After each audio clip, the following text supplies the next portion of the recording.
All right.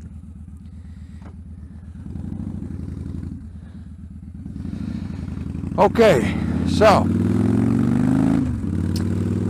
this is going to be the review of Lloydz Torque tubes, 1/4-inch throttle ring, idle air valve, and the Lloydz fuel controller. So I'd say I've had the bike for 3 days, and I commuted on it once. I've been working out in the morning, so I've been driving the truck. So I got the bike back, and the initial ride, you're still feeling it out. It felt pretty good, but it was a very short ride. One of the things I noticed right off the bat was that the bike is a lot louder. And I think I think it was called the anger management system before, and then I replaced that with the Lloydz fuel controller. I was told by the guy who put on the Lloydz fuel controller for me was that they're all essentially the same, just that they're designed differently. And Lloydz does all his own maps, so when you get it from Lloydz, you just punch in a predetermined map for exactly what you got, and it's good to go. So the first initial reaction was not only was it louder, it felt more responsive, but I didn't have a governor on it. So like when I rev, it doesn't immediately drop. It's like I just have a rev limiter, I think. So that's nice. So that was the initial thing. And then when I commuted to work, oh man, the bike is a little more torquey. I mean, nothing is like, Jesus Christ, I can barely hold on now, but the best way to describe it is the bike feels meaner. Yeah, dude, I don't know. It's got more torque. It feels more responsive in every gear. It looks cool. Dude, I love the look of the torque tubes. It looks really cool.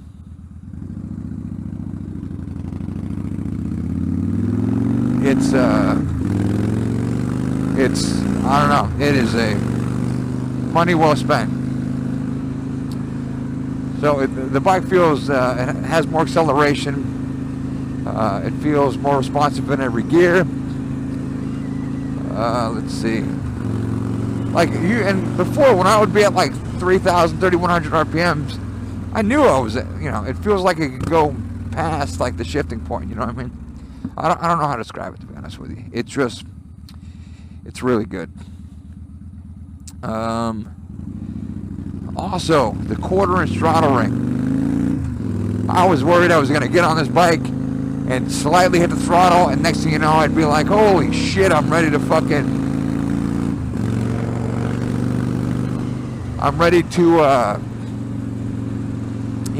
off. That's not the case at all. Like, if you didn't even know there was a throttle ring on this thing, and you first got on a bike, you wouldn't notice it. All this throttle ring does, it feels like this is the way the throttle should have been stock. Like, that's the best way I can describe it. I don't have to overextend my wrist if I want to, like, really open her up, It just makes it comfortable. That's it. So if you're thinking about getting a throttle ring, I highly recommend it. It doesn't take but 10 minutes to get used to, if that. I'm going to sneeze here. Because watch one of my videos without me coughing or sneezing. Yeah, man. And as far as the idle air valve, with the Hacker exhaust, wow, it's cold out today. It's not going to get rid of the. It's not going to get rid of the back, the popping.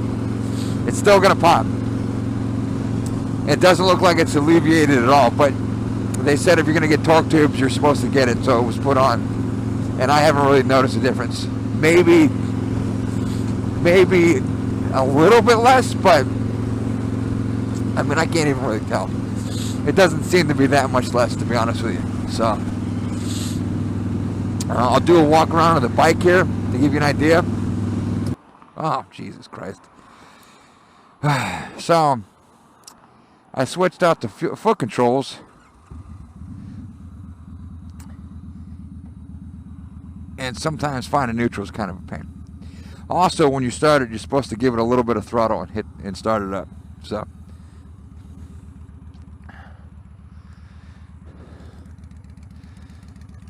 well, there it is.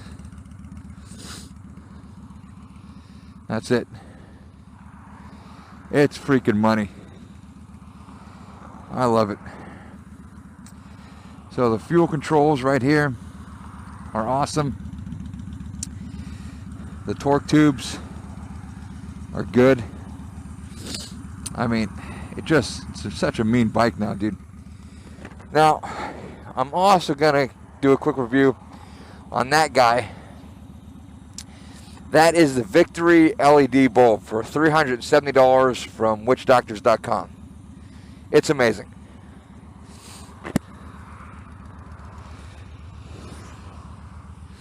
It is amazing. Thanks for the wave, douche.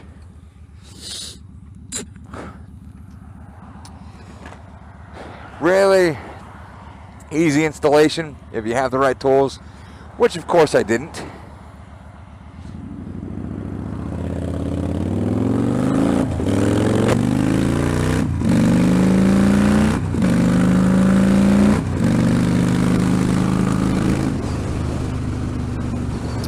So essentially all you really need is a 4mm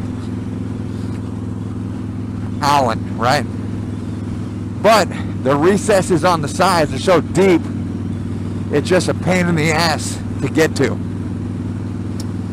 So once you get them off, it's just 2 plugs out of your old bulb to put that in. Now, if you have LED, good for you. If you have LED turn signals, when I took the bulb out, which was just a nightmare because there was a little screw in the bottom, like why do you even have that? I noticed that there were some clips that were disconnected, and I was like, oh man, did I rip those things out on accident? And plugging it back in, my first lane change, I realized when I go to do a lane change now, my hazards come on instead of the individual blinker. So I got to take all that shit back off just to disconnect that thing again. So if you do that and you have like LED blinkers or anything, make sure that you check everything before you put it together. Also, key tip, if you because that was put on the bike before, right? I had an oil change and I gave my mechanic, I was like, hey, just throw those on for me while you're doing the oil change. Well, maybe tape up the fucking connectors. That way people who do shit on their own bike realize that those aren't supposed to be plugged back in. That's just a tip too. A little bit of electrical tape goes a long way. No guesswork, no like, oh shit, is this supposed to be like this? Would have been real nice.